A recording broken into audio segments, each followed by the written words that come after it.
नमस्कार। आशा करती हूँ आप सभी लॉकडाउन के इस समय में अपने अपने घरों में अपने अध्ययन अध्यापन में व्यस्त होंगे, स्वस्थ होंगे और सुरक्षित होंगे। आज की इस कक्षा में हम हिंदी पाठ्यक्रम के निर्माण और समीक्षा पर चर्चा करेंगे। हिंदी पाठ्यक्रम, जब हम हिंदी भाषा के बारे में हम पूर्व की कक्षाओं में बात कर चुके हैं। पाठ्यक्रम का मतलब होता है एक ऐसी योजना या एक ऐसी सामग्री जिसके ऊपर एक तरह से विद्यार्थी दौड़ करके अपने जीवन के लक्ष्यों को प्राप्त कर सके, एक निर्धारित पाठ्यक्रम। अब हिंदी भाषा में पाठ्यक्रम जो है उसकी आवश्यकता क्यों पड़ी? हिंदी भाषा पाठ्यक्रम की आवश्यकता, बिल्कुल आप इसको साधारण शब्दों में समझ लीजिए कि पाठ्यक्रम की आवश्यकता बिल्कुल उसी प्रकार से है जिस प्रकार से यदि हम अपने जीवन में कोई योजना बनाते हैं। मान लीजिए कि हमने भवन निर्माण की योजना बनाई।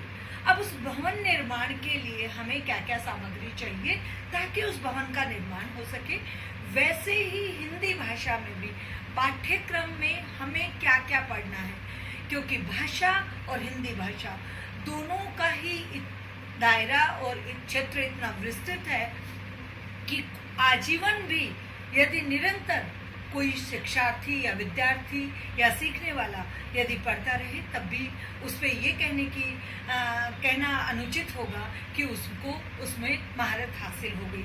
तो हिंदी भाषा का जो पाठ्यक्रम है उसमें इस तरह अनुकूल कि कौन से स्तर पर क्या उसको पढ़ना है, इसलिए उसकी आवश्यकता है। अब जब शिक्षा के स्तरों की हम बात करेंगे तो ये भी बता देना उचित होगा कि शिक्षा के एक तरह से प्रमुख 4 स्तर हैं। पहला स्तर हमारा होता है प्राथमिक स्तर, जहां हम पहली से 5वीं कक्षाओं को सम्मिलित करते हैं। दूसरा हमारा होता है माध्यमिक स्तर। माध्यमिक स्तर पर हम 6 से 10 की कक्षाओं को सम्मिलित करते हैं। उसके बाद में आता है हमारा उच्चतर माध्यमिक स्तर, जहां हम 6 से 12 और 10 से 12 की कक्षाओं को सम्मिलित करते हैं। और फिर हमारा हो गया उच्चतम स्तर, जहां पर हम हमारे जो BA, MA और उसके बाद में PhD, विद्या वारिधि और DLIT, इन सबको उच्च अध्ययन की श्रेणी में वो आ जाता है। तो भाषा की आवश्यकता, भाषा में पाठ्यक्रम की आवश्यकता उसके स्तर के अनुकूल आवश्यक है कि कौन से स्तर पर विद्यार्थियों को हिंदी भाषा में क्या पढ़ाया जाना चाहिए। और इसकी आवश्यकता है ताकि वो अपनी एक दिशा में निर्देशित होकर के, यानी वो भटके नहीं और वो अपना अध्ययन करता रहे।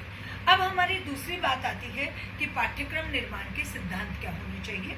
पाठ्यक्रम निर्माण के जो सिद्धांत है उन्हें आप लिख लीजिए। मैं पहले एक एक को बोल देती हूँ आप लोगों को। पाठ्यक्रम निर्माण का पहला सिद्धांत है पाठ्यक्रम शैक्षिक उद्देश्यों के अनुसार होना चाहिए, यानी हम शिक्षा के कौन से उद्देश्यों को प्राप्त करना चाहते हैं उसके अनुसार होना चाहिए। पाठ्यक्रम विद्यार्थियों के मानसिक स्तर के अनुकूल होना चाहिए। नंबर 3, उसमें क्रियाशीलता का सिद्धांत होना चाहिए। क्रियाशीलता का सिद्धांत का मतलब हो गया कि उसमें क्रिया होनी चाहिए, कुछ न कुछ एक्टिविटी होती रहनी चाहिए। उसके बाद में है कि वातावरण के साथ एकीकरण का सिद्धांत, यानी जो भी परिवेश हमें मिल रहा है और वातावरण मिल रहा है वो उसमें कहीं फिट बैठना चाहिए। ऐसे नहीं है कि सिद्धांतिक रूप से हमने कुछ और पढ़ लिया और व्यवहारिक जीवन में वो सारी चीजें होती नहीं हो। फिर है उपयोगिता का सिद्धांत, जो पाठ्यक्रम हम विद्यार्थियों को पढ़ा रहे हैं उसका जीवन में उपयोग होना चाहिए। निरंतरता का सिद्धांत, निरंतर चलता रहना चाहिए। ऐसे नहीं है कि चल रहा है, रुक गया, व्यवधान आ गया, ऐसे नहीं। पाठ्यक्रम में निरंतरता का सिद्धांत होना चाहिए।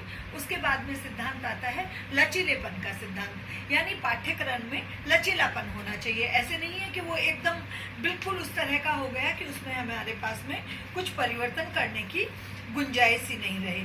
तो पाठ्यक्रम में लचीलेपन का सिद्धांत भी होना चाहिए। ये पाठ्यक्रम के कुछ सिद्धांत थे।